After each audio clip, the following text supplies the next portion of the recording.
Watch the tunes! బృందావనంలో ఒక అందమైన ఉదయం. పచ్చని గడ్డిమీద ఆవులు మేతమేస్తున్నాయి. గోపబాలులు నవ్వుతూ పరిగెత్తుతూ ఆటలాడుతున్నారు. కృష్ణుడు కూడా వాళ్ల మధ్య ఉండి చిలిపిగా ఆడుతున్నాడు.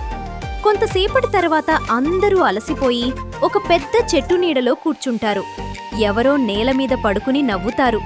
ఎవరో చెట్టు కాండానికి ఆనుకుని ఊపిరి పీల్చుకుంటారు. ఆ ప్రదేశమంతా ఆనందంతో నిండిపోయి ఉంటుంది. ఆసక్తి, ఉత్సాహం. అప్పుడు ఒక గోపబాలుడు ఉత్సాహంగా లేచి మాట్లాడతాడు. కృష్ణా, తాళవనము అనే అడవి ఉందట. అక్కడ చాలా తాటి చెట్లు ఉంటాయట. తాటిపండ్లు చాలా రుచిగా ఉంటాయట అని నాటకీయంగా చెబుతాడు. మిగతా బాలులు ఆసక్తిగా వింటారు. కృష్ణుడు చిరునవ్వుతో అతని మాటలు వింటూ ఉంటాడు. అతని మాటలు పూర్తయ్యేలోపే ఇంకొక బాలుడు భయంగా అంటాడు, కానీ అక్కడికి ఎవరూ వెళ్లరట. ఎందుకంటే అక్కడ ధేనుకాసురుడు ఉంటాడట. గాడిద రూపంలో ఉన్న పెద్ద రాక్షసుడట. ఈ మాటలు వినగానే కొంతమంది బాలులు ఒకరినొకరు చూస్తారు. చెట్టు నీడలో ఉన్నప్పటికీ వాళ్ల మనసుల్లో భయం కదలడం మొదలవుతుంది.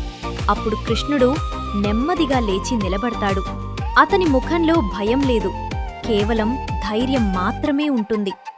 తాటిపండ్లు మనకే కదా, భయపడాల్సింది ఏమీ లేదు అని నవ్వుతూ చెబుతాడు. కృష్ణుడి మాటలు విన్నాక బాలుల మనసుల్లో ధైర్యం కొంచెం పెరుగుతుంది.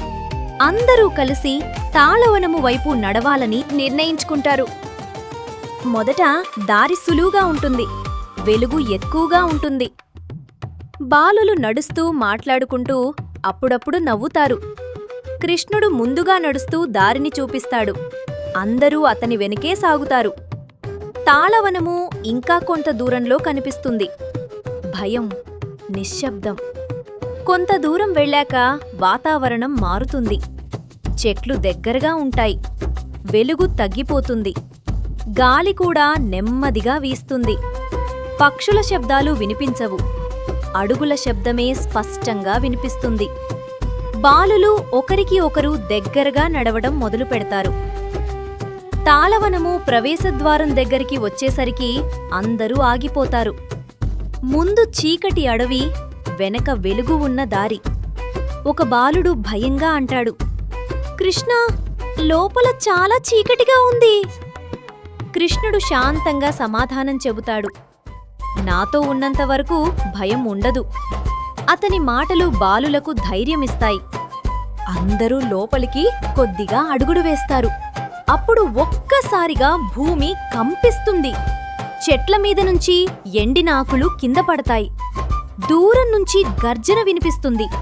బాలుల ముఖాల్లో భయం స్పష్టంగా కనిపిస్తుంది. అందరి చూపు అడవి లోతుల్లోకి వెళ్తుంది. భయంకరత, ఉగ్రత. అడవి లోపల నుంచి ధేనుకాసురుడు బయటికి వస్తాడు. గాడిద రూపంలో ఉన్న అతని శరీరం పెద్దగా ఉంటుంది. కళ్లలో కోపం మండుతుంది. అతని అడుగుల వల్ల నేల కంపిస్తుంది. ఈ అడవి నాది, ఎవరూ ఇక్కడికి రావద్దు అని గర్జిస్తాడు. బాలులు వణుకుతారు. ధేనుకాసురుడు దాడికి వస్తాడు. గోపబాలుల్లో ఒక బలమైన బాలుడు ముందుకు వచ్చి అతన్ని ఎదుర్కొంటాడు. అతని ధైర్యం చూసి మిగతా బాలులు ఆశ్చర్యపోతారు. కృష్ణుడు ప్రశాంతంగా నిలబడి ఆ క్షణాన్ని గమనిస్తాడు. ఆ బాలుడు తన శక్తితో ధేనుకాసురుణ్ణి పట్టుకుని బలంగా విసిరేస్తాడు. ధేనుకాసురుడు పడిపోగానే అడవిలో నుంచి ఇంకొన్ని రాక్షసగాడిదలు బయటకు వస్తాయి. భయం మళ్లీ మొదలవుతుంది. కాని అదే బాలుడు మరోసారి ధైర్యంగా ముందుకు వెళ్లి వాళ్లను కూడా ఓడిస్తాడు. అడవిలో పెద్ద శబ్దాలు, ఆకుల పతనం జరుగుతుంది. కొంతసేపటికి అన్నీ శాంతిస్తాయి. తాళవనము మళ్లీ నిశ్శబ్దంగా మారుతుంది. చెట్ల మధ్య నుంచి వెలుగు లోపలికి వస్తుంది. నేలమీద తాటిపండ్లు పడి ఉంటాయి. గోపబాలులు ఊపిరి పీల్చుకుంటూ నవ్వుతారు. ఇక భయం లేదు అని ఆనందపడతారు. కృష్ణుడు చిరునవ్వుతో వాళ్లను చూస్తాడు. అందరూ కలిసి తాటిపండ్లను చూస్తూ నవ్వుతారు. కృష్ణుడు చిరిపిగా, ఇప్పుడు తాటిపండు తిందామా అని అంటాడు. అందరూ ఒక్కసారిగా నవ్వుతారు. ఆ క్షణంలో వాళ్లకు అర్థమవుతుంది, ధైర్యమున్న చోట భయం నిలవదని.